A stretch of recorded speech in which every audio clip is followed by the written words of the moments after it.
Hi scrappy friends, welcome back to my channel and welcome back to another edition of creating borders using the Creative Memories 110 Scrapbooking Border and Idea Sketchbook. Before I jump in, I just want to say that I get a lot of questions about the sketchbook, and unfortunately it is no longer available by Creative Memories. You can find all the sketches in here on the blog, and as I show them, if there's one that you like, try and blow up the area where I'm showing this part. If you just type in exactly what you see here, like it says United We Stand, flag, banner, border punch, and it should pop right up. This book, I've noticed it's a lot easier to find them. So I do apologize about that. That's why I do this series. I do it over here on YouTube, and I also do it over on Facebook, usually like once a month on each platform, so that by the end of the year we'll have 24 of these done. But I also like to do a twist with mine because I like to create the border using different materials than what they show here in the book. Then I take it and I create it onto a 1 or 2 page layout. And so that's my spin on this book. So you can just keep following me and eventually we will make it through the entire book. That's my plan anyway.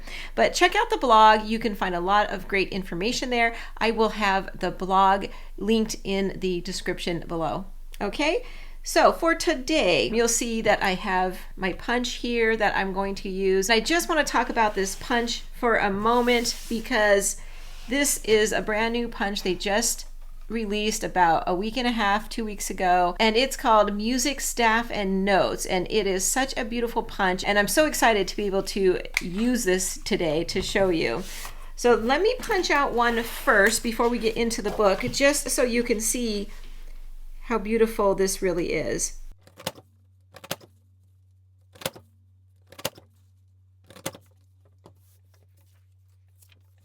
Here it is. Isn't that so beautiful? I'm not really sure what it is I like so much about it. It's just a nice, big, sturdy looking punch. It punches really nicely. It's a good size border. It just shows such detail in it, and I just love it. It's very, very sturdy punch, and that's what comes out on a 12-inch piece of paper. So how are we going to use this in a layout today? We put all this aside and pull our book back in. So for today's border, we will be working on page 64, and it's this horizontal border right here. And I'm going to pop it up on the screen so we can take a better look at it. Okay, so what we see here in this border is it has one base, and attached to that base is some kind of protruding border. So in our inspiration, you'll see they put, it looks like maybe laser cut border from the Deep in the Woods collection, the trees. That's kind of what I would like to call protruding because it's protruding off the base of the border. Then on top of that, you'll see one additional layer of paper. And then on that paper, they dressed it up by putting a border sticker. Then the top layer could either be a layer, if you're counting the punch out as a layer, or as embellishments. And that would be the beautiful chain of cameras. And that would be the top layer, and then just a few simple embellishments with the title and another camera popping off the top of that row. So very simple border. We just need a base, basically a layer, and a punch out. Okay, so come on back to my desk and we'll go ahead and get started. So for today, I want to use the Showtime Collection, which pairs very nicely with our Music, Staff, and Notes punch out. So let's go ahead and get started. The first thing I need to do is bring in my trimmer, and you'll see I have just a couple pieces of paper because, like we said, we need one piece for the base and one piece for the first layer. For the base, now I'm going to cut mine a little bit wider than what you'll find on the blog for this inspiration piece, because they used a border making cartridge, and if you didn't know that, border making cartridges are usually a little thinner than the punches are. So this punch measures about 1 1/4 inch whereas a border making cartridge is going to be closer to around that 1 inch mark. So I'm going to just cut my paper a little wider than they did on the blog for this example. Okay, so I'm going to cut the base at 2.5 inches. And then I'll do this top layer at 1 3/4 inches. So our next step would be to take our base, and we want to add whatever element it is we are going to hang off the edge, and do that protruding off like we see with the trees. And this is where you would look at your theme elements and your sticker sheets, and it's a great place to put those beautiful border strips that we get in our sticker packs. So for the Showtime collection, I happen to have one more of these. It looks like a curtain at a theater house. And I'm going to take this one and I'm going to hang it right off the edge off of this base. First, I'm going to pull out my silicone mat because I'm using a sticker and not a laser cut border like they did. I don't want it to stick to my desktop. So I'm just going to, in fact, I'm going to line this up and use my silicone mat as a guide because I really would like to keep it in the 3-inch area. I want it to go bigger than 3 inches, so it's going to help me to put this on here. So I'm just going to put this curtain right at the edge of the black paper, and then because it's a sticker, I'm going to bring back in my sticker sheet and just tear it off and then adhere this right over the top of that sticker just until I'm ready to put it down on my page. That way it won't be sticky and won't look that beautiful right now, but once I put it on the page in a moment, I'll take that off. Now the next step would be to punch out our border, but since I already did that at the beginning, I have that. And I have our layering strip here, and I'm going to lay this right on top, and what I want to do is just have a small amount showing at the top, so 1/4 inch at the top, and there we go. Now mine is going to be extending down toward the bottom, where in our inspiration it's going up toward the top. So we're going to just twist ours around and it's going to go upside down instead. Okay, then I'm going to take our music notes, came out so beautiful, and we're going to just adhere that right on top. I'm going to scoot it up just a little bit, bring back in our silicone mat and our repositionable tape.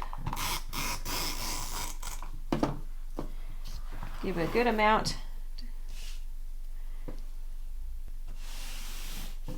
There we go. Now I want to bring in something to cover up the seam here. You'll see in the inspiration they put a little pine cone border strip there, so we want to bring in something to cover that up. So what I'm going to bring in is a little bit of washi tape. So I'm just going to, this one is just black with little stars. I'm just going to lay this down right here.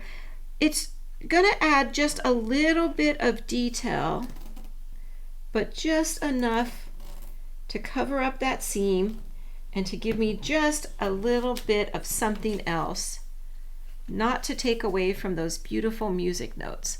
So for our title or quote, or to add something else here like they did in the sketch, I'm going to look at the sticker sheets, and I'm going to use this border for some photos of my daughter when she was in middle school. She was in band for just a short time and they had a performance. So I'm going to pick out one of these. Now I used maroon and gold and some black, so I am going to try and keep to that. I like this one here. It says, "You don't have to be famous to live out your own red carpet moment." So let me go ahead and put this up onto some foam tape. Okay, and there it is. I like it. Let's see, let's find a good spot. We don't want to cover, I want to make sure I have this treble clef over here, and I'm going to position it just so you can see both of those on each side of the title. Might even turn it down just like that. So I'm not really seeing anything else on the sticker sheet. So I'm going to go into my embellishments, and I have this like burst. It's cute. It has little stars bursting out. I think this will be perfect. Slide it right under there. It's just a place to house the title, to just rest on top of that burst. So I think what I'm going to do is actually trim this down a little bit and only use part of it. I don't want it coming out the bottom, just the top, and I don't want it to overhang this edge because I feel like this is already a wide enough border. I don't want to commit to having to save room at the top if I don't want to. So I'm just going to have that there and angle it just right so that this can rest, and part of it will just be popping out the top like that. That is perfect. So let me get this adhered down, and I will get my supplies ready and make our page. Okay, hold on. Okay, so I'm back and I'm ready to create my page. And so what I'm going to do is I'm going to bring in this piece of paper from the Silver and Gold collection. And silver and gold pairs so nicely with the Showtime collection. I'm almost getting ready to merge those together in my stash because they go so well together. And I like this piece because there's a lot going on this piece, but I don't think it's too much, that it's going to be toned down even more once I put everything on. So I'm going to take my border and I'm going to put it right up at the tippy top like that. And then, now I have 3 photos, like I said, of my daughter during a band performance in middle school. And unfortunately, they have not come back from the printers yet. So, but I know that they could be slightly cut down if need be. So I'm going to first take a look and see how I would like to arrange them. Okay, so I think what I'll do, when I get my pictures back, I know they'll be obviously printed by 4x6. And I know they're all horizontal, so I want to keep that in mind as well. So I think since I will be able to cut them down, I think I will go with 2 4x5s right here, and then a 4x4 right at the top. And the reason I'm doing it like this is I want to leave this spot open so that I could do some journaling and an embellishment cluster right here. So for my journaling spot, I want to bring in this. I'm going to position it so that it's even with this and even with that, and then it gives me this whole area to do some embellishing. Okay, so now for embellishing, I really would like to bring in this sticker right here. It's music notes and another staff, just to kind of tie in with what we have at the top. So I'm going to pop this up onto some foam tape. Okay, so it'll go right here, and I like that, but I feel like it needs something coming out of the side to kind of help it, be more pronounced. So I'm going to bring in this die cut from my stash. It's a die cut that I have, and I'm just going to put it right like that, just to kind of pop that out a little bit. And then back to my sticker sheet, I really would like to use this feather, bring in some more gold tones from the top up there, and I actually would like something maroon also, so I think I'm going to go for this flower. That's super cute, and I'm just going to tuck it all right under there. Yep, that's cute. Some finishing touches. I love these little star shapes, so I think I will do 3 of them. 1, 2, and then there's one more on this one. I like staying with all the darker shades. 3. I like that. And then the very last thing I think I want to add is I want to bring in some of my tiny word stickers. I love these things, and I'm just looking for the right word. And I think I like this word right here, soulful, because when you're playing music, That seems like a word that you would hear when people are playing music. So I just want to have this coming out right here on top of the flower. Just something else for the eye to look at while you're looking down there. And that is all I'm going to do. I'm not going to add any more finishing touches up there. I think it's great just the way it is. I love my one little embellishment cluster. I focus a lot of my time creating this beautiful border, so less time creating my page and my embellishment area, and I still have a great spot to journal right there. So I'm very happy with this. Super glad I did this border, and I hope that you enjoyed it. And if you did, I really hope you consider clicking that like button. It really helps to spread my content to YouTube, and I really do appreciate when you do that. So thank you so much. That's going to wrap up this episode of working in the Creative Memories 110 Scrapbooking Borders Idea and Sketchbook. So thank you all for joining me. And until next time, everybody, take care, and I'll see you real soon. Bye-bye. And if you're looking for some more scrappy information, go ahead and click on these links right here. Thank you, and I'll see you soon. Bye.